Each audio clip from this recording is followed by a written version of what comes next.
தஞ்சாவூர் மாநகராட்சி பகுதிகளில் செல்லும் கல்லணை கால்வாய், வடவாறு, வெண்ணாறு ஆகிய ஆறுகளில் கழிவுநீர் கலப்பதும் குப்பைகள் கொட்டப்படுவதும் அதிகரித்துள்ளதாக விவசாயிகள் மற்றும் பொதுமக்கள் குற்றம் சாட்டியுள்ளனர். இதுகுறித்து பொதுமக்களின் கருத்துகளுடன் எமது செய்தியாளர் தரும் விரிவான தகவல்களை காணலாம். தஞ்சாவூரில் மையப்பகுதியில் ஓடக்கூடிய கல்லணை கால்வாய் என்னும் புது ஆறு, இந்த ஆறு அதே போன்று கரந்தை பகுதியில் இருக்கக்கூடியது வடவாறு, அதே போன்று வெண்ணாற்றங்கரையில் இருக்கக்கூடிய வெண்ணாற்றங்கரை ஆறு உள்ளிட்ட பல்வேறு ஆறுகள் ஓடுகின்றது. ஆனால் இந்த ஆறுகளில் பார்த்தீங்கன்னா பல்வேறு இடங்களில் கழிவுநீர், அதே போன்று குப்பைகள், அதே போன்று இறைச்சி கழிவுகள் கொட்டப்படுகிறது. இதன் காரணமாக ஒரு மிகப்பெரிய ஆற்றில் ஒரு சுத்தம் என்பது இல்லாமல் ஒரு அசுத்தமாகவே ஆறுகள் காணப்படுகிறது. அந்த ஆறுகளில் தற்போது ஆற்றில் தண்ணீர் இல்லை.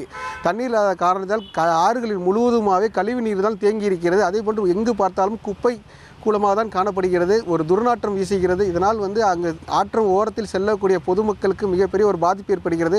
ஒரு நோய் தொற்று ஏற்படும் அபாயம் கூட திகழ்கிறது. இதனால் உடனடியாக இந்த கழிவுநீர் கலப்பதை தடுக்க வேண்டும். அதே போன்று ஆற்றில் குப்பைகளை கலப்பதையும் தடுக்க வேண்டும். இந்த சுற்றுச்சூழல் பாதிக்காத வண்ணம் ஆறுகள் பசுமையாகவே இருக்க வேண்டும் என டெல்டா விவசாயிகளின் கோரிக்கையாக உள்ளது.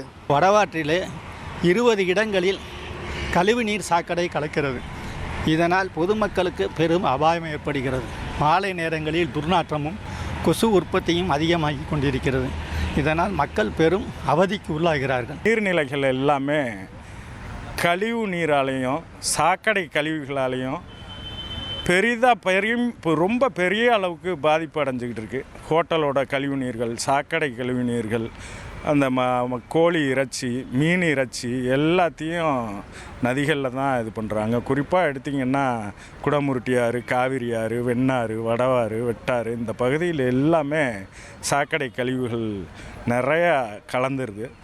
அதுக்கு அரசு தனி கவனம் எடுத்து நீர்நிலைத்துறையும் சரி, சுகாதாரத்துறையும் சரி ஒரு குழு அமைச்சு கண்காணிக்கணும். இனி செல்லும் இடமெல்லாம் செய்தி. தந்தி டிவியின் வாட்ஸ்அப் சேனலை ஃபாலோ பண்ணினா செல்லருக்கும் இடமெல்லாம் செய்தி. இதோ QR கோட் இப்பவே ஸ்கேன் பண்ணுங்க, ஃபாலோ பண்ணுங்க.